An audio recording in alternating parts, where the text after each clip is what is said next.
So the first week, what I do is I teach them how to find their own job. But we do that to give them actual things that they can sell in the cohort so they can actually put to use the skills I'm teaching them. We take transitioning service members, we show them how to do sales, we get them locked and loaded on sales, because ultimately sales gives them an income that they deserve. At the end of their service, we place them in one of the companies that we work with. If you got 12 months left, I would get on your LinkedIn. Everybody in your unit, all your commanders, I would get everybody you can think of on your LinkedIn. There's an old sales statement, right? Your net worth is based on your network.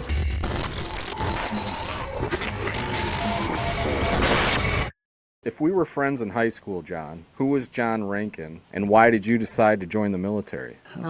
So John was a loner, loved conflict and competition, and I wrestled in high school, played football, but I was a loner. I didn't like the jocks, and I didn't really like the druggies, and I didn't like the metalheads.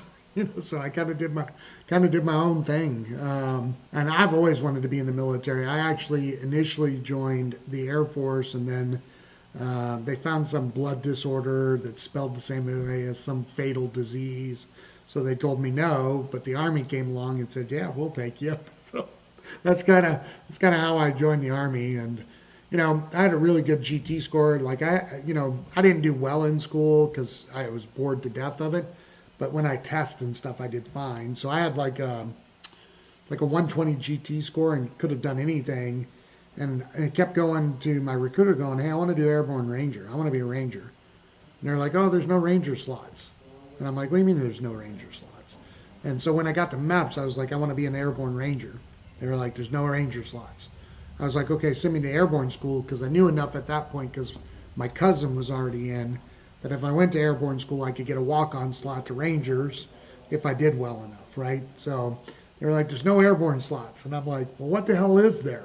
And they were like, "Well, you can go to Fort Campbell and jump out of helicopters." I was like, "All right, sign me up." So, which I never jumped out of a helicopter. I rappelled a couple of times, burned in from 60 feet one time, but that's about it. So How did you get it? How did you get into the professional MMA world? I think I was born a fighter, man. Like I was fighting. My dad talks about it still. Like I, there's one. My dad got called in on it, right? So this kid at school was trying to bully me. He was in 5th grade. I was in 2nd grade, and he hit me in the face with my lunchbox. Right back then, we had the metal lunchbox, so that stuff wasn't cool. So I was like, "Oh yeah, you're a big tough guy, right? Like pick on the little kid." So I waited until he had turned his back and was halfway through the door, just came screaming through, and just went to town on him with his back turned. So like, and I mean, I've been fighting forever. Fought high school all the time, and then I wrestled in high school, and then I saw the first UFC once I joined the Army. And I went, I want to do that. So I started training for that. And I'd started martial arts when I was like 13. So What was it like for you, doing training special forces, as it sounds like a civilian, right? You were a federal contractor. yeah, as a civilian, it was the best 20 years of my life. Those guys are amazing. Um, I learned as much as they did. I just such a great tribe of guys. They're all still my friends. Like I can call them and go, "Hey, I need your help." Like I can't say enough about that community. It was such an honor, such a great privilege. Um, that unit will be always have a place in my heart. That's awesome. So the reason why we're talking today, obviously you're a veteran, and that's the focus of our channel is to promote guys like you who are Yep. doing cool things in the community. And as a veteran, you've set up a organization called Sales Platoon. Hmm. I'd really like to learn more about that because I think sales is one of those fields that is kind of overlooked, as veterans get out of the military. Absolutely. But explain the importance of sales and, give us a background on what Sales Platoon is. Yeah. So I started working at Fifth Special Forces Group in 2020 or 2000. I mean. Did that for 20 years. I was there from 2000 to 2020. COVID hits. We were left with some really rough choices. So I ended up leaving in June of 2020. And then as I started to look around to find what I was going to do next, it just really wasn't anything even remotely exciting. And I knew I was going back in sales because that's all I've ever really done, right? But I was having difficulty finding sales roles that really either I aligned with or that I believed in the product or, that paid me enough to make it worth it, right? So in, let's see here, it was February of 2021, I got a call from one of my buddies and he says, hey, I know a coach that's hiring. Well, when I heard coach, I was like, there's nobody doing combatives, man. COVID has shut everything down. He's like, well, I don't know. He just said he's hiring coaches, right? So I was like, okay, I'll take the call. And so I ended up meeting another veteran. His name's Derek, and he introduced me to the company called Southwestern Consulting. They do sales coaching for, mortgage, insurance, BDR roles, SDR roles, AE roles, all of it, right? So I started to listen. I was a little skeptical at first, but man, it's been a great company. So I transitioned into sales coaching, and then in, let's see here, that was 2021, and 2022, May timeframe of 2022, I got a call from somebody at Fort Campbell saying, hey, have you ever thought about doing a skill bridge? And I was like, I don't even know what that is. What's skill bridge? And they're like, it's a program that helps veterans, as they're transitioning. And I was like, okay, well, no, why? And I said, right now, as a soldier gets out of the Army, they're getting offered $20 to $25 an hour to climb up on top of a roof, to get underneath floorboards and do pesticide or termites or whatever, or to go back to patrolling the highways as law enforcement. They're making 20 to 25 bucks an hour, and I was like, that can't be right. Like we've been at war for 20 years. Surely we're getting paid more than that. And he's like, no, we're not. And I was like, let me look into it. So I started looking, and as I dug into the skill bridge kind of community, I was like, dude, this is like a lot of red tape to get approved. It's 6 months to 12-month delay. I was like, so I called him back and I was like, hey, there's no way. Like, I can't go 2 years without a paycheck, because then you got to build it after you get approved, all this stuff. So I said, but I don't like the idea of kids getting offered 20 bucks an hour. So let me see if I can use my network and find somebody who already has it and bring them in. And I ended up finding Sales Platoon, which was then ran by Raleigh Wilkins, who started it. He was a Marine. He did 2 tours in Afghanistan, Iraq, and I think he did a tour in Afghanistan as well. And so I brought him into Fort Campbell, got him loaded up there, got him set up with all the people that he needed to know. And he and I started working on how I could help him and guest instruct and take off some of the load from him to help him really get this thing going. Unfortunately, as is something that we're all accustomed to, in July, so just a couple of months later, he ended up committing suicide. So, so I called the other partner in the company. I was like, hey, obviously September's not going to happen. How can I help you guys? What can I do for you? And I didn't really think anything of it. And in late August, early September, I called him back and I was like, hey, what's going on? What's the plan? How are we handling this type stuff? What do you need help with? They said, well, we're thinking about selling.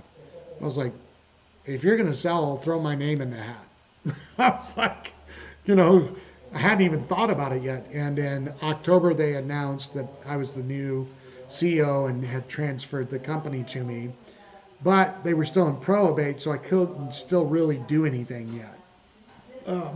So we got out of probate in mid-December, beginning of January. We ran our first cohort in January, our first new cohort. And then we're in our second one right now.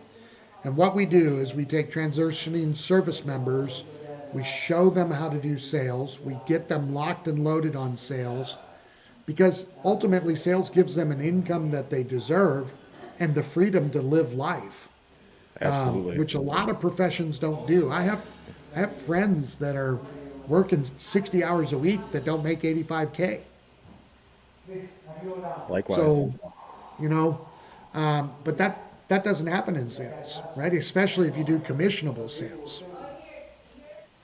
So, um, so yeah, that's what we do. So we train them and then we help place them in great companies. That's awesome. So how many veterans do you take in a cohort? So I like around 20, but we can do up to 30. And is this virtual or All is this in virtual. person? It's all All virtual. virtual. Okay. So you're getting on there and you're kind of one-on-one like this, and Yep. is it you teaching the class? The whole class. So all of them.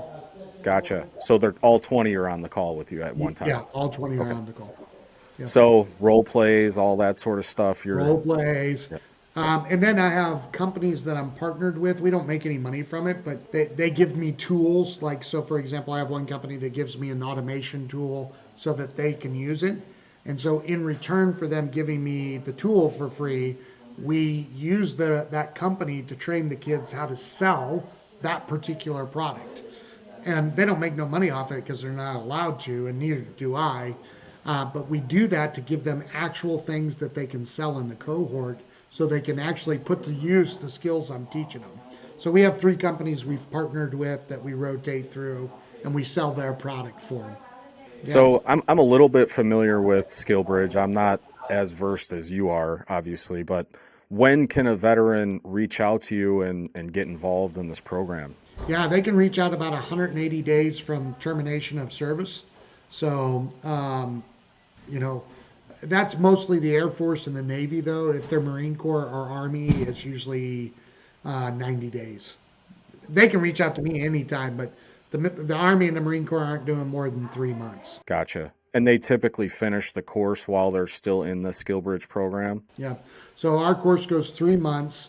So 3 months before end of service, they come to us, we train them, and then at the end of their service, we place them in one of the companies that we work with. And if I am a company and I want to, look at hiring a veteran who went through your course, best thing to do is just reach out to you directly. Yeah, so what I can do is I have a booking link for companies. I'll pop it over to you, and you can put it in the show notes or whatever.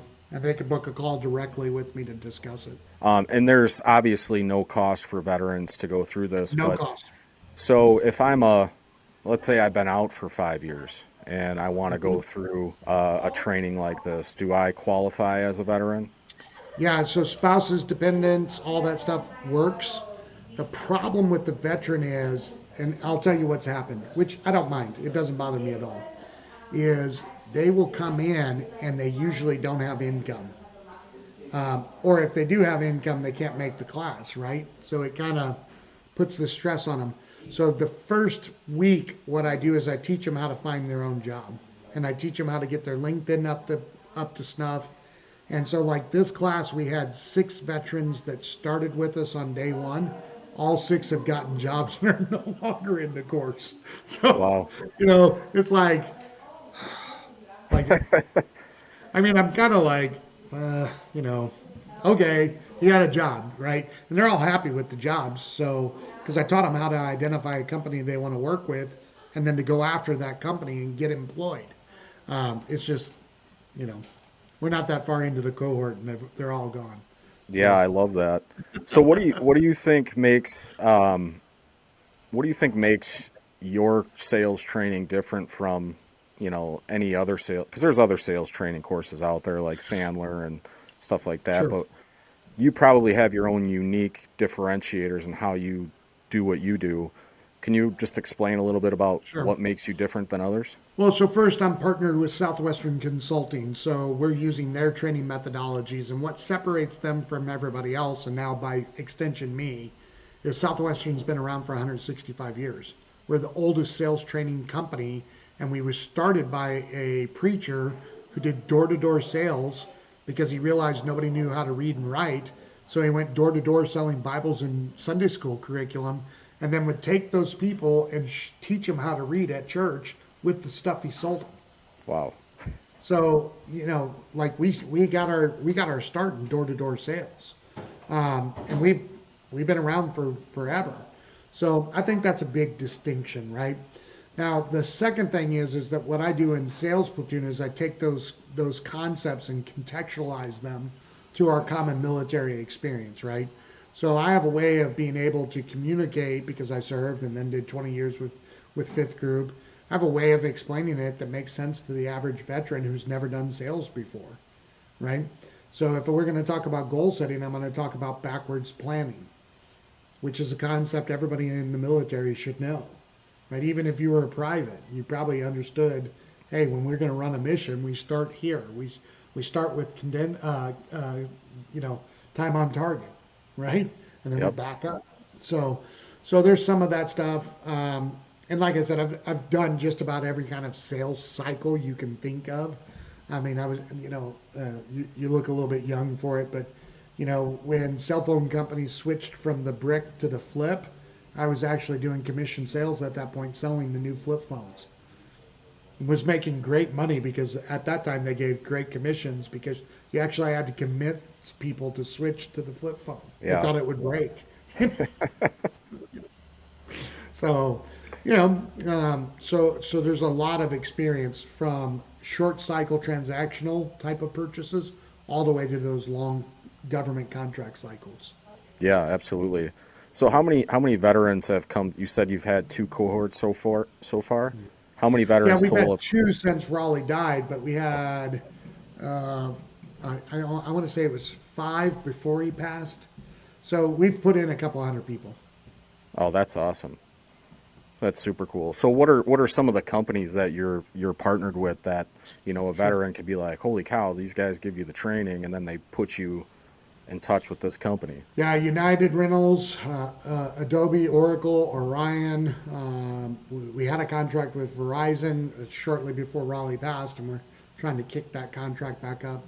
I'm also working with a company here in Nashville. It's not confirmed yet, but like these aren't small companies. These are well-known companies. What advice would you have for a veteran who's 12 months out from transitioning out of the military?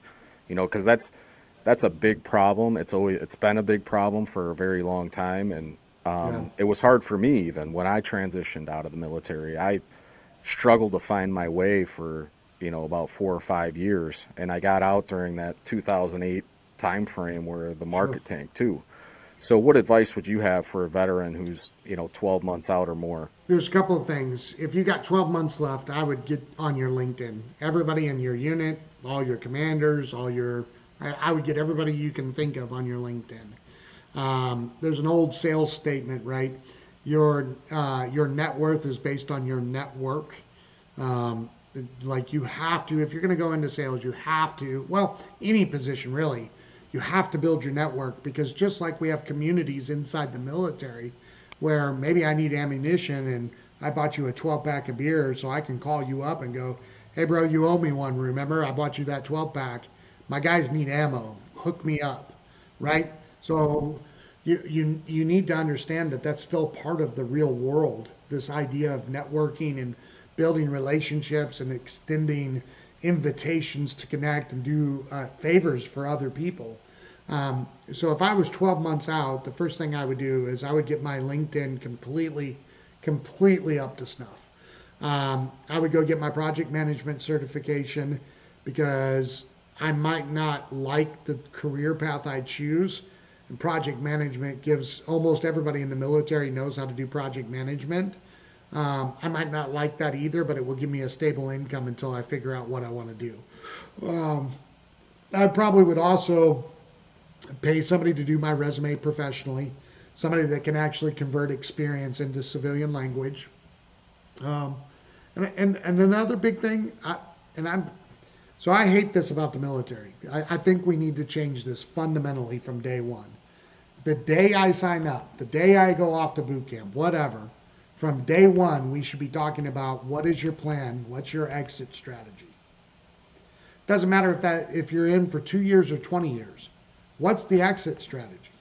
We train and plan missions all the time that we start with time on target. Like this is the end state. but we don't do that with our own lives, right? So my son is 20 years old, just turned 20. He's in the Air National Guard as a cybersecurity specialist. As soon as he started drawing a check, I said, take that check, take half of it, $250 a month, and put it in a money market or give it to somebody like in Northwestern Mutual or Edward Jones. I said, if you do $250 a month, and then every time you get promoted, you add $50, $100 to it, by the time you retire at 38, you'll have somewhere between $1.5 million and $3 million in the bank. So you now have screw you money. I'll do what I want, not what I have to. Absolutely. Right? And I don't know about you, but nobody ever told me that. Nobody ever told me that if you save $250 a month for the next 20 years, that when you retire at 38 as a veteran, you've got millions. Yep. And that's not I was never told that either. Yeah, and I mean, we're talking like 2, 3, 4% return. We're not even talking about what like real returns in the market are, right? So, not just 12 months, but if they're listening, they need to start planning now, even if they're 20 years away from retirement. And, there's just so much that goes into this that on an education side, nobody's ever told our leaders, so our leaders never told us. We became leaders, and we never told anybody because we didn't know either. It just as a sidebar to this, right? So the average E8 in the Army pays around $15,000 a year in taxes to the federal government. They get about $2,000-3,000 back because they probably have 3 or 4 kids, right? But if you think about that, just do the math in your head. If you spend 20 years losing $13,000 a year, you've lost $250,000 to the federal government in taxes. Do you know that if while you were in the Army, instead of having your wife go work at, whatever restaurant she waits, if you started your own side hustle as a 1099, that you would actually save all that money in taxes and have $250,000? That's a really good point. Teaches us that. Yeah, that's a really good point. And so I would say if I could redo it all over again, that's something that I would have done is start a side hustle. But with what you're doing, can a veteran sign up early? Because are what you do a sales platoon, is that taught at night or what time No, of it's the day? taught during the day. Yeah. Is it? Okay, Yeah. so that might be So different. there's ways though they can still connect with me, and we're right now working on putting some stuff on video where it's the role play and the interpersonal stuff that we do. That's what actually helps you do the sales, but the information they could so we have all this internal certification stuff we do that's all given to everybody in the military. So there's 160 hours of free sales training available just for having served that you can start doing now. Salesforce, HubSpot, Extreme Ownership with Jocko. There's all these courses that you can do for absolutely free to start working on all that stuff. Yeah, and sales, like people kind of shy away from it because they think of that old used car salesman mentality or whatever.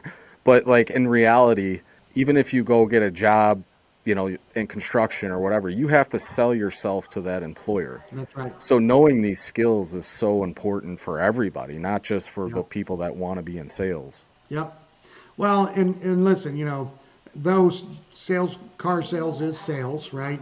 The guy who stole your LES and sold you that Trans Am or Camaro or Corvette when you were an E3, violated one of the principles of sales, right? So you were just young and dumb and he took advantage of it. But that's not true sales, right?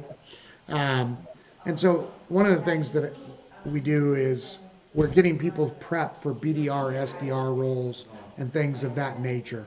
So you can really do a lot of cool stuff with that. Explain, a day in the life of a salesperson from your perspective. Ultimately, it's just about networking and either calling people or visiting businesses or door to door, right? Those are your 3 models. I think with COVID, the advent of more of the digital marketing side still works, but that only works if your price point is low, right? Who goes online and spends $5,000 without talking to somebody? Nobody I know Yeah. of, right? You don't buy a car online without going and test driving it. Well, maybe now with Carvana, maybe it's changed, but you know what I mean. So ultimately, the life of a salesperson is they're either going door to door if they're still doing a door to door business. Medical or pharmaceutical sales is going office to office, visiting doctors and nurse practitioners and whatever. Or you're making phone calls and you are trying to build relationships with people to move you through the cycle of whoever the decision makers are, right? And so I would tell people to find something you're passionate about and something that you would sell, even if you weren't getting paid, right? So you know, my Apple phone, like I try to sell everybody on Apple. I love my Apple phone, right? Me I too. make fun of people who don't have Apple phones. Like, what are you poor? Why don't you have an Apple, right? Um, so I could go work for Apple because I completely and totally believe in their product, and I'm selling it even when I'm not getting paid for it. So that's what I would say is if you're looking at a sales career, find something that you can be passionate about that aligns with you in a way that allows you to be authentic. So I love that advice. Um, you, you've had a successful career, for a very long time. What's your daily routine for success? From the time you wake up in the morning till when you go to sleep. yeah, what a great question. So I wake up early. I'm up at 4 a.m. I do what's called my daily method of operation. So I shower, shave, go to the bathroom, all that kind of stuff, right? Then I do my affirmations, which are being played at the same time. Okay. So I've got an audio here. I've got an app that I turn on. Then I have my affirmations playing, and it's stuff like I'm always in the right place at the right time. I'm doing the right things, right? Um, um, uh, the market needs what I provide. All those kind of things to get my mind right. Because if you don't do that, sales can actually beat you up emotionally. You'll start to, and you probably know this, right? You could probably throw crap on the floor and people buy it one month. The next month you have the perfect offer and nobody wants anything to do with it. It's just sales, right? And if you don't keep yourself in the right headspace, that can get to you. So I think affirmations are really a part of my daily method, right? So I'm always kind of talking to myself, and then I'll show you this so you can see. And then when I get to the office, I have my board, my vision board up there, where it's really about my goals. Where am I going? What am I doing? Why am I here? That's always sitting right in front of my face. If I'm feeling funky because you told me I'm a dick, don't ever call me again, I can go, what am I here for? I can look, right? And it keeps me motivated. Um, so then by 6, I'm getting my kids up for school, breakfast. I'm at the office. On the weeks I have my kids, I'm at the office by 7:30, and I'm dialing. I'm building relationships. I'm taking care of my LinkedIn. I'm following up with people that told me to follow up with them. I'm doing all those things. Then I'm coaching or I'm teaching Sales Platoon, right? Um, then I take lunch 11:45 to like 12:15. I usually wrap up by 3.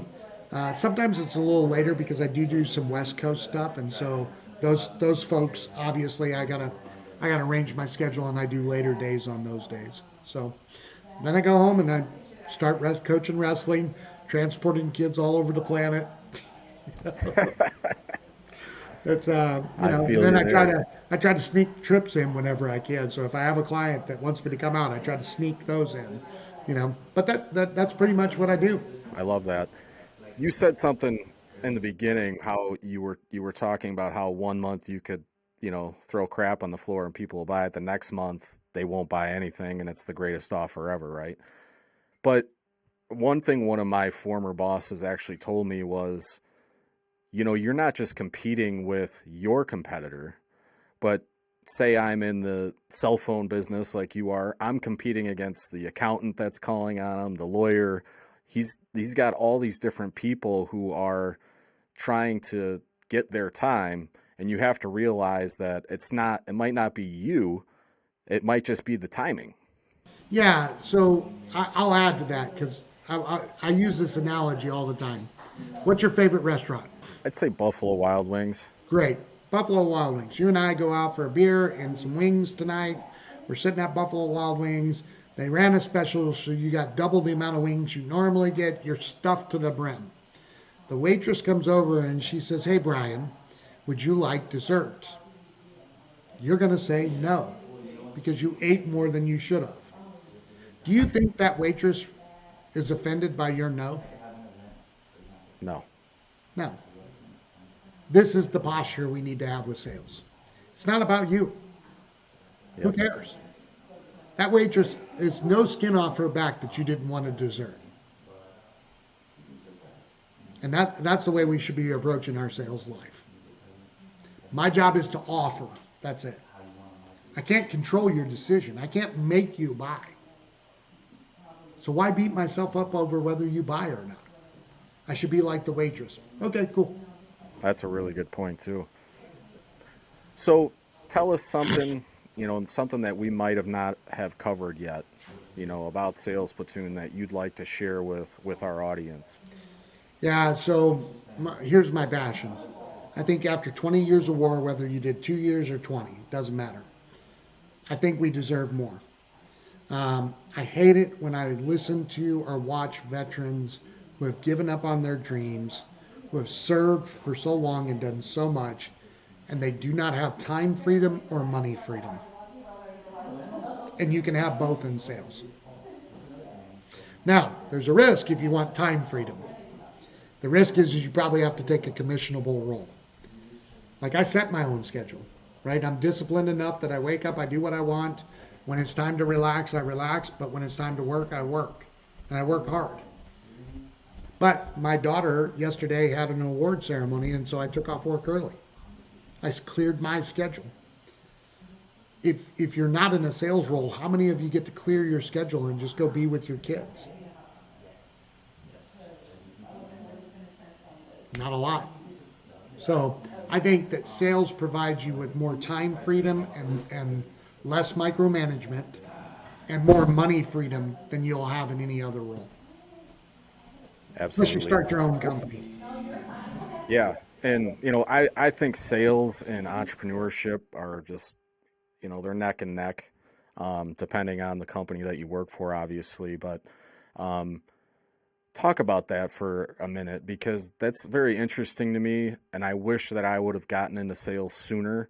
But when you look at what sales can do for your life, what makes a veteran a good fit for Oh, the sales role, the yeah. structure, Structure, the ability to put their nose to the grindstone and not care.